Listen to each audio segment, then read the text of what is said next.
hindi ka nagpalagay ng tanda, hindi ka tumanggap ng tanda niya, hindi ka makakabili at hindi ka makakapagbili.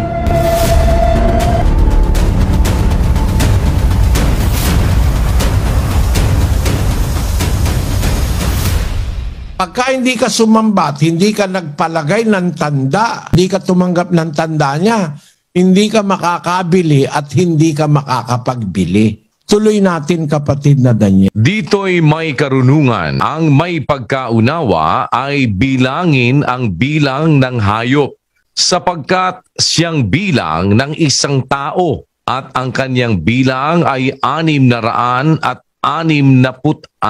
Meron palang bilang yung tanda ng hayop, 666. Yan ngayon ang ipinaliwanag o Sabadista, na yung paliwanag ng Sabadista 666, yung hayop daw na yan, yung Papa sa Roma. At yan naman ang minana ni Felix Manalo na dating ministro ng Sabadista. Paniniwala ng Sabadista na yung 666, yun yung Papa sa Roma. Na yun naman ang natutunan ni kapatid na Nicolas Perez, yung nagturo sa akin nung ako'y bagong nag-aaral ng Biblia. Ang natutunan naman ng kapatid na Perez, yung tinuro ni Manalo sa kanila, kasi ministro ni Manalo si kapatid na Perez dati, na ang 666 daw ay ang Papa sa Roma. Kaya yun din naman ang natutunan ko.